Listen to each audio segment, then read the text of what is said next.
Hello শিক্ষার্থী বন্ধুরা, আজকে আমরা আলোচনা করব নবম দশম শ্রেণীর বীজগণিত বইয়ের 4.1-এর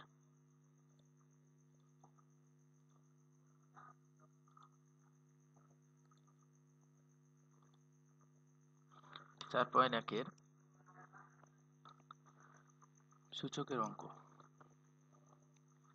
প্রথমে শুরু করা যাক।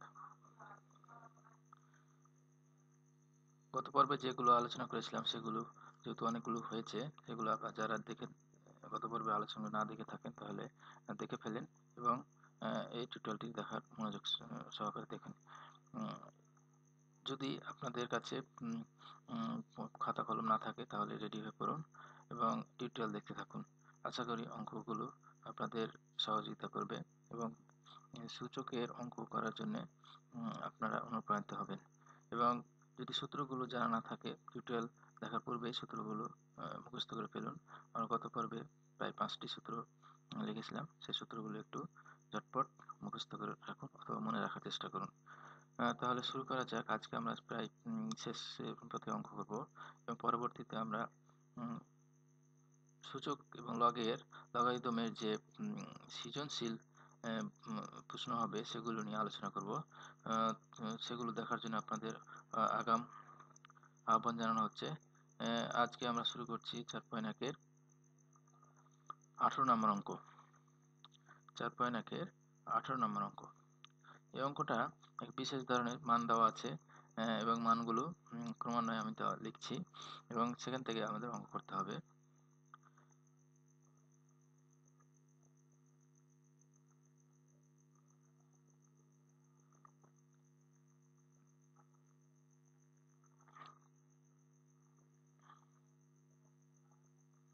দেওয়া আছে a পাওয়ার x সমান b, b পাওয়ার y সমান দেওয়া আছে c, আর c পাওয়ার z সমান দেওয়া আছে a। অঙ্কটা সলিউশন করার জন্য এবং প্রমাণ করতে হবে x y z অর্থাৎ x গুণন z গুণন y সমান 1 অর্থাৎ x y z সমান 1, এটা প্রমাণ করতে হবে এই মানগুলো থেকে। তো আমরা এখানে লক্ষ্য করে দেখতে হয়েছে যে মানগুলো দেওয়া আছে a পাওয়ারের মান b, আবার এর মান c। তাহলে আমরা a জায়গাতে যদি এই মানটা বসাই দিই, a সমান কি হবে তার এটুকু অর্থাৎ পাওয়ার সহ। তাহলে এখন আমরা দেখব এখন কি পাচ্ছি আমরা। এখন দেওয়া আছে এখন হচ্ছে ax সমান b, আবার a সমান zx, অর্থাৎ তাহলে আমরা লিখবো বা এর মানটা কি দেওয়া আছে a সমান zx, তাহলে এটুকু আমরা লিখবো z c zx z c z, এবং পাওয়ার দেওয়া আছে পাওয়ার তার উপরে দেওয়া আছে x। আমরা b যা আছে তাই থাকলাম, অর্থাৎ এখানে আমরা লিখতে পারি অঙ্কটা আরো সহজভাবে করার জন্য বোঝার জন্য যে a সমান c পাওয়ার z, এটা আমরা ব্র্যাকেটে ক্লোজ করে লিখে দিতে পারি, লিখলে ভালো হবে। আর যেহেতু মানটা দেওয়াই আছে আমরা না লিখলেও চলে। তো তারপরে আমরা এখানে কি করব, এটা গুণ করে দেব। তাহলে c x z সমান b, এবং c সমান দেওয়া আছে by, c সমান দেওয়া আছে by, তাহলে আমরা এখন c সমান মান বসাবো by, শুধু c এর মান, কিন্তু পাওয়ার যা আছে থেকে যাবে, অর্থাৎ তাহলে আমরা c সমান লিখবো by,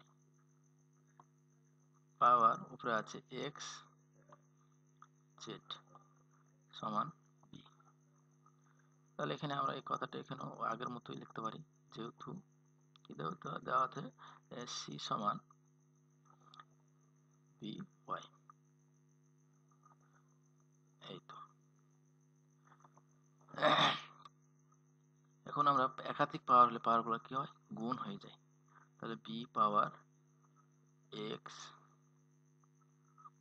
y z সমান বি, বা একই সংখ্যার উপর যদি পাওয়ারগুলা সমান হয় তাহলে ভিত্তিগুলো সমান হয়, আর ভিত্তিগুলো যদি সমান হয় তাহলে পাওয়ারগুলো সমান হয়। অর্থাৎ আমরা একটা বীজগণিত সূত্র আছে, আমি অঙ্ক লেখার পরেই আমি লিখছি।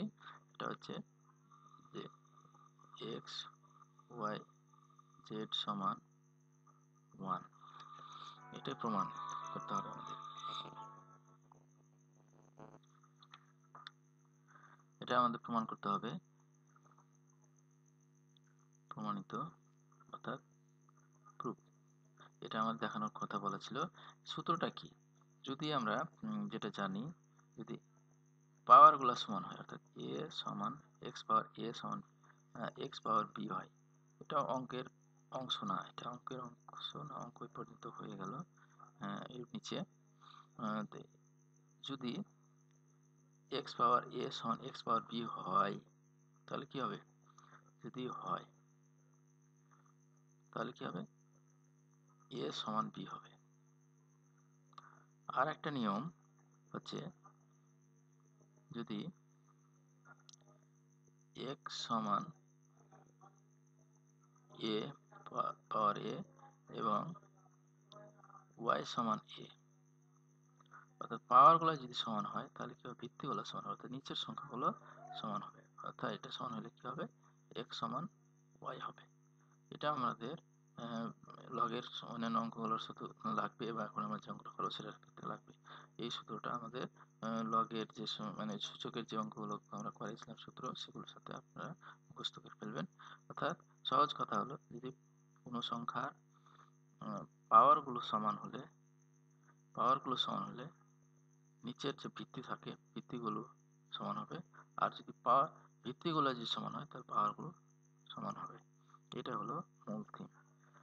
এরকম একটা অঙ্ক আমি করে দেখাচ্ছি 4.1-এরই 20 নম্বর অঙ্ক। 20 নম্বর অঙ্ক সমাধান করতে হবে অবশ্য, যেটা হচ্ছে 2 পাওয়ার 2x প্লাস 1 সমান 128। খুব ইজি অঙ্ক, আর ইজিলি করতে পারি। এখানে পাওয়ার আছে এবং এখানে 128কে আমরা 2 ভিত্তি ধরে তার গুণিতক নির্ণয় করব। কতটি হতে পারে? 2 এর গুণিতক, অর্থাৎ আমরা এটা লিখতে পারবো, হিসাব করলে খুব সহজে পাবেন। লসাগু আকারে আমরা বের করতে পারি, বিভিন্ন নিয়ম আছে যেগুলো আকারে বের করা যায়, সেটা আমরা এখানে লিখতে পারি। অনেক সময় 128কে 2 দ্বারা ভাগ করা হয়, যত আছে 4 দুগুণা 12, 64, তারপরে এভাবে চলবে 2 32, তারপরে আবার 2 16, তারপরে 8, তারপরে 2 4, তারপরে আবার 2 2, এরকম ভাবে যে সংখ্যাগুলো পাওয়া যাবে, অর্থাৎ 2 পাওয়ার 7 হচ্ছে, এখানে গুনলে হবে এটি 7টা, অর্থাৎ 1 2 3 4 5 6 7, এই 7টা। তাহলে এই 7 হচ্ছে আমাদের এই সূত্র অনুযায়ী আমরা লিখব যে যদি পাওয়ারগুলা সমান থাকলে ভিত্তিগুলো সমান হয়, আর ভিত্তিগুলো সমান হলে পাওয়ারগুলো সমান হয়, অর্থাৎ তাহলে 2 পাওয়ার উপরে যে সংখ্যা আছে 2 দুটা ভিত্তি সমান এবং পাওয়ারগুলো তাহলে সমান হবে। 7 সমান 2x প্লাস 1 সমান 7। আমরা এই সূত্রটা অ্যাপ্লাই করলাম, অর্থাৎ এই সূত্রটা আমরা এখানে সাইডে লিখে দেবো, অথবা না লিখলেও হয়, বা অঙ্কটা করে দেখাতে পারলেই হলো। তাহলে এটা আমরা এখানে পাস করবো সমাধানের নিয়ম অনুযায়ী। যে বাম থেকে ডান দিকে কোনো সংখ্যা নিয়ে গেলে তার বিপরীত চিহ্ন হয়, তো প্লাস সংখ্যা আছে 1, পাশে নিয়ে আসলে -1 হবে। 2x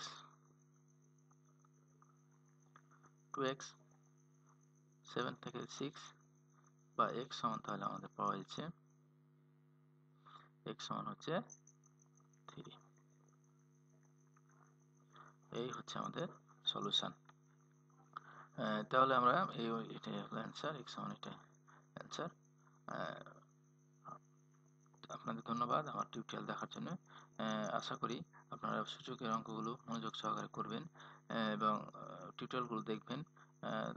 কোনো সমস্যা হলে কমেন্টস করবেন আমার ফেসবুক পেজ, ওয়েবসাইট অথবা ইউটিউব চ্যানেলে কমেন্ট করবেন কোনো সমস্যা হলে। আশা করি আপনাদের যথাযথ উত্তর দেওয়া হবে এবং সমস্যা নিজের মতো উত্তর দেওয়ার চেষ্টা করব। আপনাদের সুস্বাস্থ্য কামনা করে ধন্যবাদ।